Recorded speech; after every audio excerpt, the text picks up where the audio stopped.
Hey everyone, AquaTwist here. Welcome back to UI Spy, the series where I analyze the UI of video games. Since 2018, Nintendo has given us access to a library of hundreds of retro games. While not as universally acclaimed as the Virtual Console from the Wii and Wii U, there's no denying the convenience of having easy access to a massive library. Despite the drip feed and lack of some iconic titles, Nintendo Classics has become a staple in the Nintendo Switch Online experience. We now have separate apps starting from the NES, going all the way up to the GameCube lineup of games. However, after spending hundreds of hours using Nintendo Classics, there's one glaring flaw that's been overlooked, and I'd argue it's just as bad, if not worse, than the drip feed of new games being added. Have you stopped and taken a moment to look at this interface? So today, at the request of my buddy Demeech, I wanted to tear this menu apart, explain what makes the UI of the NSO app so terrible, and how they can be overhauled for a better experience. But before we begin, make sure to subscribe and consider joining channel memberships. For just 99 cents a month, you'd help support the channel, and your name will be featured at the end of every video. With that said, let's get started. For a frame of reference, let's look at the Super Nintendo app. Booting it up brings you to the game selection screen, which is already off to a bad start. Only a handful of games are displayed at a time, and the box sizes are inconsistent. With how beautiful some of these box arts are, I can understand Nintendo wanting them to be as large as possible. But as more titles get added to a platform, this increases how much you have to scroll down just to find the game you're looking for. Even worse, sometimes games from other regions like Japan and Europe get added, which feature different box ratios. So this screen gets an ugly mix between horizontal and vertical boxes squished together to fit the screen space. Let's look at the Super Nintendo Classic menu for comparison. Only 6 games are visible on screen at all times, but the box sizes are consistent and evenly spaced out. The name of a selected game is displayed in a banner above its icon, in case if you can't make it out by its logo. This would have been useful for Japanese import titles, where their logos are only in Japanese. It streamlines the navigation experience, rather than having to open a submenu just to know what a game is called. And the panels on the top and the bottom of the screen make it feel like you're actually inside of a Super Nintendo. How cool is that? The icons at the top of the screen are 16 bits, committing to the aesthetic. Just like the main Switch menu, NSO apps have no specific theming and are unmemorable. Nintendo menus didn't used to be like that. They went above and beyond to navigate you to your destination in the most creative means possible. Not to mention the lack of background music again. It's not as big of a deal as not having background music for the main Switch menu, but it still would have been nice to include. But Nintendo's treating their menus like how Capcom treated the X-Men in Marvel vs. Capcom Infinite, where they're just functions, not characters. Going back to the NSO menu, this overall layout isn't fun to sift through. You can create a custom order, moving different games around in a diet version of the Wii menu's channels. They only have a limited amount of sorting options, like sort by playtime or sort by release date. But why isn't there a search bar to find the specific game you're looking for? This is especially frustrating for the older platforms, which have way more games you have to search through compared to, let's say, the GameCube app. It feels like this menu was designed with a limited number of games in mind. It wasn't properly future-proofed. Why couldn't they just use the same interface as the NSO app on the main menu's quick access panel? I get Nintendo wants to keep games organized by platform, but having 2 different menus to access the same content is confusing, especially since the NSO app on the main menu has a much cleaner interface. Though it's nice that it remembers the last game you played if you close out of the app and come back to it later, so you don't have to scroll through again every time you want to keep playing a certain game. You can also get more info about the game you're playing by opening up the Details submenu. It displays the exact playtime in hours and minutes, which the main Switch menu doesn't show. I really appreciate this feature, as I like to keep track of how long it takes for me to beat the games I play. After all, the NSO apps only show your combined playtime of every game you played on a specific platform. The detailed submenu also gives a brief description about a game, release date, and support number of players. These remind me of the ones used for the Virtual Console on the Wii Shop channel, and it's great including these for every Nintendo Classic game. This feature is especially useful for imports, where you can learn more about games that have never been released outside of Japan. It's a shame these titles aren't localized and only playable in Japanese. Especially for more story-focused games, not knowing the language can hinder the gameplay experience. Even worse, the special versions of games are displayed separately from the originals. Why not have a button toggle to swap between them from the details submenu?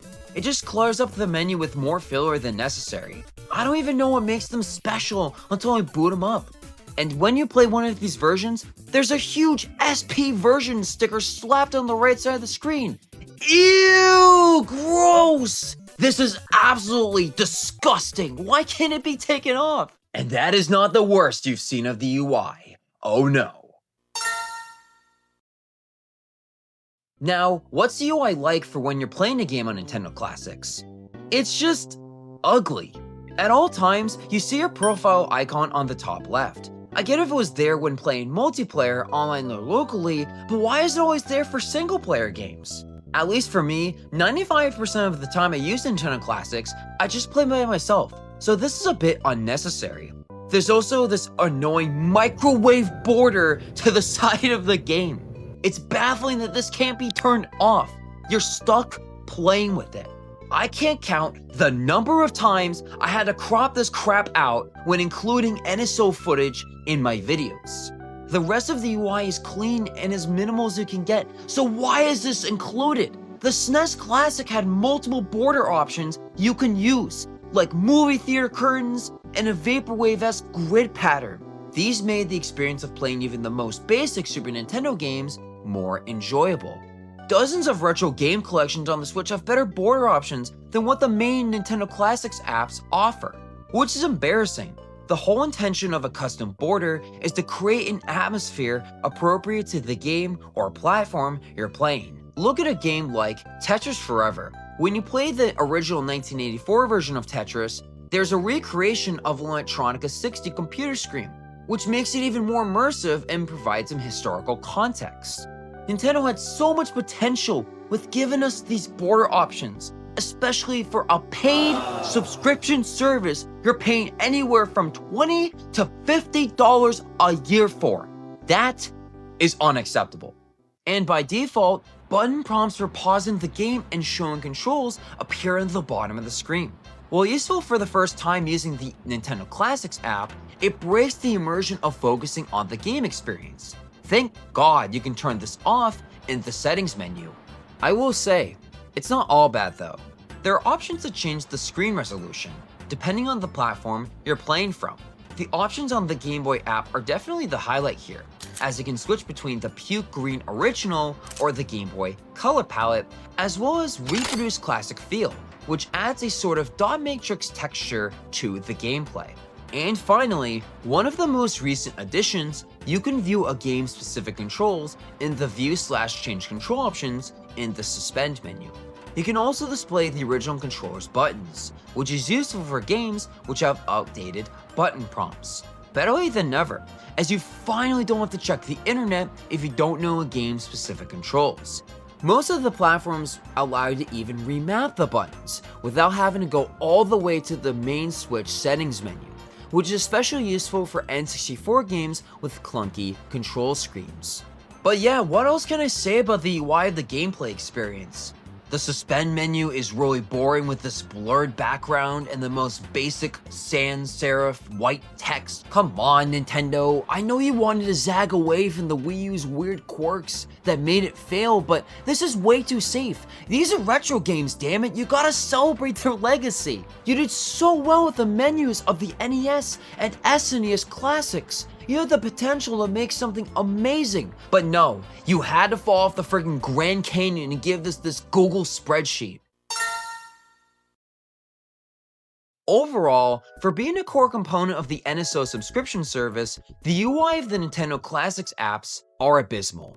And when you're playing a game, the microwave borders and minimalism breaks my immersion from the game experience. Netflix, YouTube, and HBO Max have had quality of life features and easy to navigate interfaces for several years, so Nintendo needs to step up their game here. But despite all the flaws of Nintendo classics, there is some hope for the future. Nintendo added an Easter egg for the GameCube and Game Boy Advance apps. If you hold down the analog stick in any direction for either of these menus, you get their old startup screens. How cool is that? They also announced they'll be adding Virtual Boy games, which haven't been released on anything in 30 years. If Nintendo can acknowledge one of their biggest failures of all time and preserve it for a modern audience, anything is possible.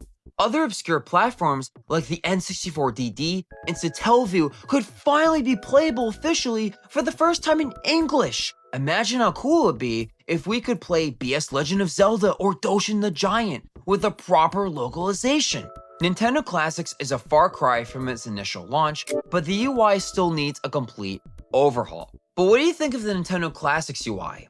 Let me know in the comments down below what's your preferred platform to play while using NSO. Be sure to like this video, share this video, and subscribe if you want to see more Nintendo Switch and Game UI content.